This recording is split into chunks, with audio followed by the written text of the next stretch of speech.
Hello, and welcome back to Bedtime Stories with Vice Vice Baby, where we will continue Ward number 6. Chapter 6.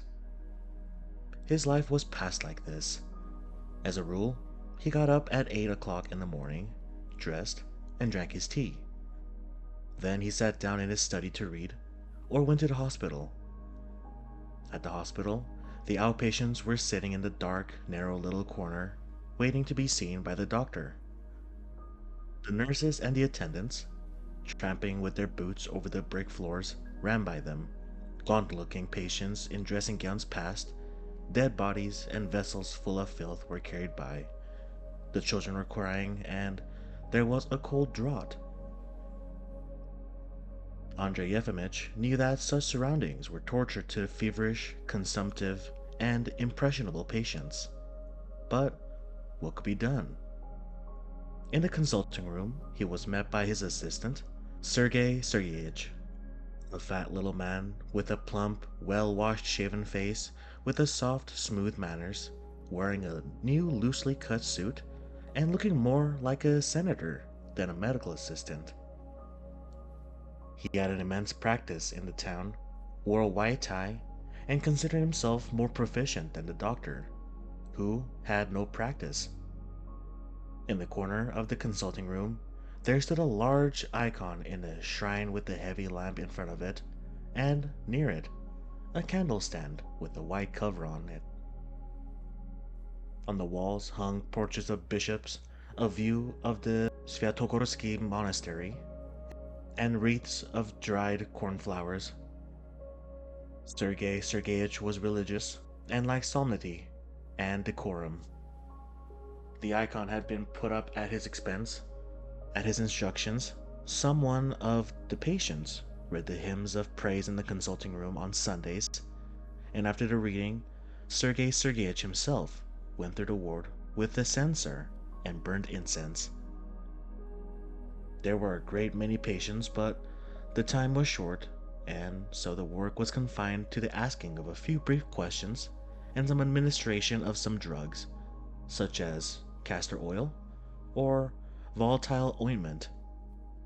Andrei Yefimych would sit with his cheek resting on his hand, lost in thought and asking questions mechanically. Sergei Sergeyevich sat down too, rubbing his hands and from time to time putting in his word. "We suffer pain and poverty," he would say, "because we do not pray to the merciful God as we should. Yes." Andrei Yefimych never performed any operation when he was seeing patients. He had long ago given up doing so, and the sight of blood upset him. When he had to open a child's mouth in order to look at his throat, and the child cried and tried to defend himself with its little hands, the noise in his ears made his head go round and brought tears to his eyes. He would make haste to prescribe a drug and motion to the woman to take the child away. He was soon worried by the timidity of the patients and the incoherence, by the proximity of a pious Sergei Sergeyevich, by the portraits on the walls, and by his own questions which he had asked over and over again for 20 years. And he would go away after seeing 5 or 6 patients. The rest would be seen by his assistant in his absence. With the agreeable thought that, thank God, he had no private practice now, and that no one would interrupt him, Andrei Yefimych sat down to the table immediately on reaching home and took up a book. He read a great deal, and always with enjoyment. Half his salary went on buying books, and of the 6 rooms that made up his abode, 3 were heaped up with books and old magazines. He liked best of all works on history and philosophy. The only medical publication to which he subscribed was The Doctor, of which he always read the last pages first. He would always go on reading for several hours without a break and without being weary. He did not read as rapidly and impulsively as Ivan Dmitrich had done in his past, but slowly and with concentration, often pausing over a passage which he liked or did not find intelligible. Near the books, there always stood a decanter of vodka, and a salted cucumber or a pickled apple lay beside it. Not on a plate, but on the beige tablecloth. Every half hour, he would pour himself out a glass of vodka and drink it without taking his eyes off the book. Then, without looking at it, he would feel for the cucumber and bite off a bit. At 3 o'clock, he would go cautiously to the kitchen door, cough, and say, "Daryushka, what about dinner?" After his dinner, a rather poor and untidy served one, Andrei Yefimych would walk up and down his rooms with his arms folded, thinking.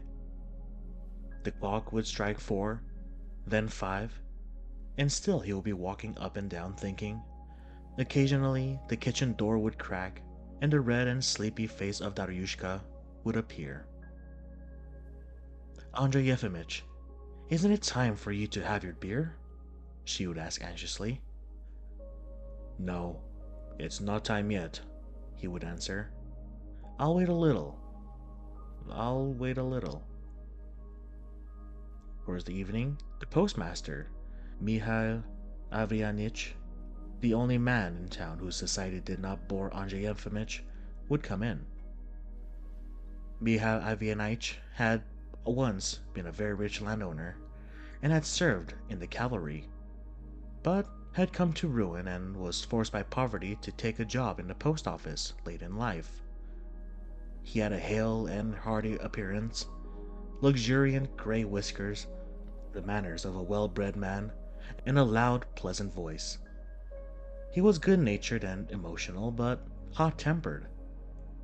When anyone in the post office made a protest, expressed disagreement, or even began to argue, Michal would turn crimson, shake all over, and shout in a voice of thunder, "Hold your tongue!" So that the post office had long enjoyed the reputation of an institution which it was terrible to visit. Michal liked and respected Andrei Yefimych for his culture and the loftiness of his soul. He treated the other inhabitants of the town superciliously, as though they were his subordinates. "Here I am," he would say, going into Andrei Yefimych. "Good evening, my dear fellow. I'll be bound you aren't getting sick of me, aren't you?" "On the contrary, I am delighted," said the doctor. "I'm always good to see you." Friends would sit on the sofa in the study, and for some time would smoke in silence. "Daryushka, what about the beer?" Andrei Yefimych would say.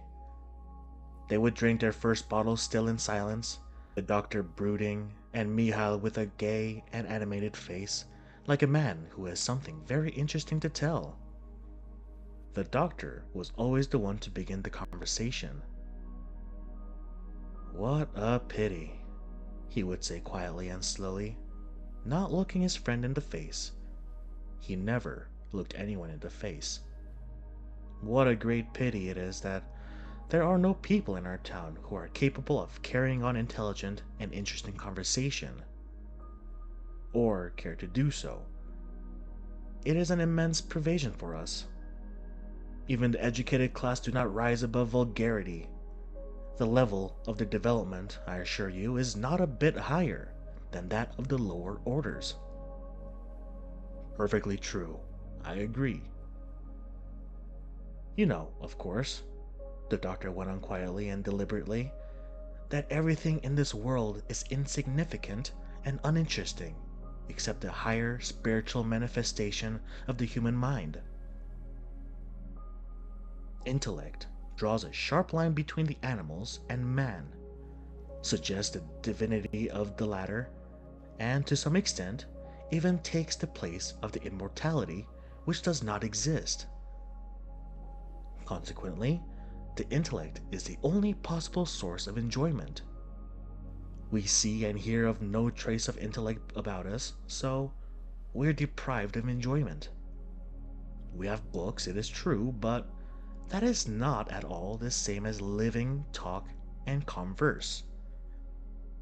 If you will allow me to make a not quite apt comparison, books are the printed score, while talk is the singing. Perfectly true.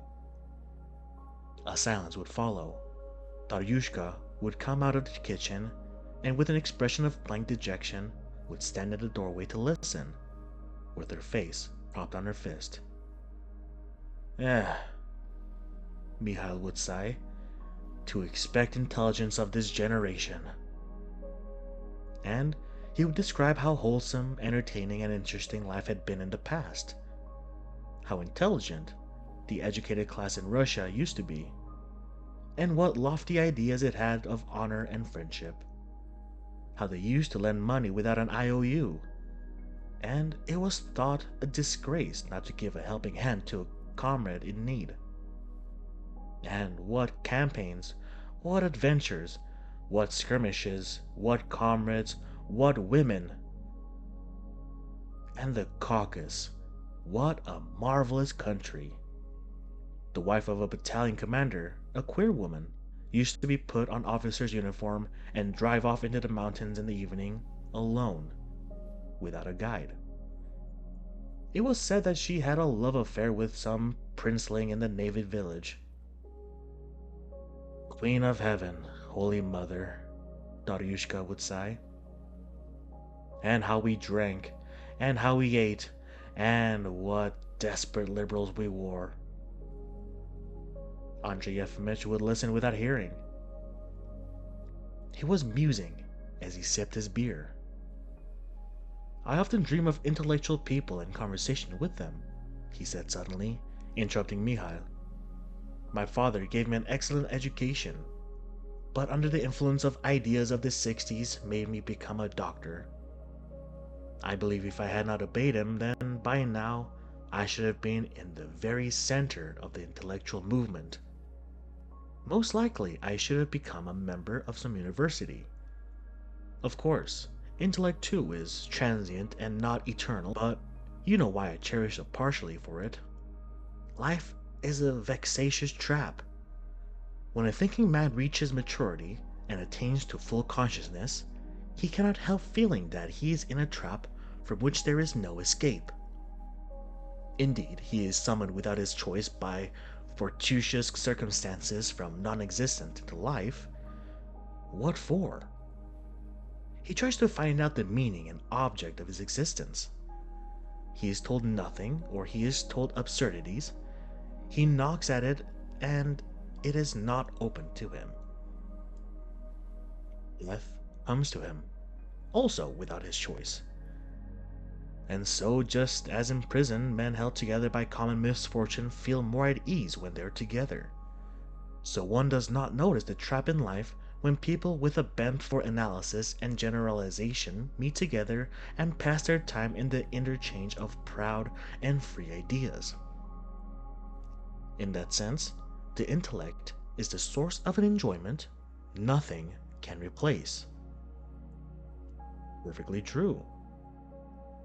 Not looking at his friend in the face, Andrei Yefimych would go on, quietly and with pauses, talking about intellectual people and conversation with them, and Mikhail would listen attentively and agree. Perfectly true. And do you not believe in the immortality of the soul? He would ask suddenly.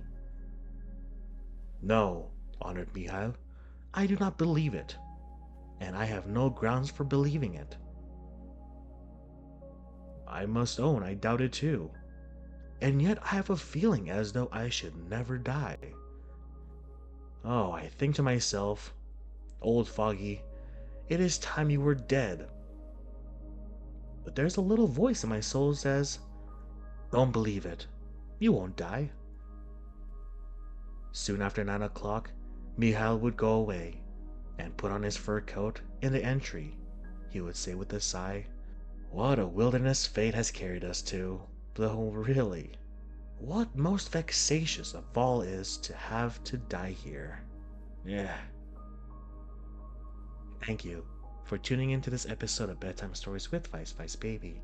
I hope you all have a good night and sweet dreams.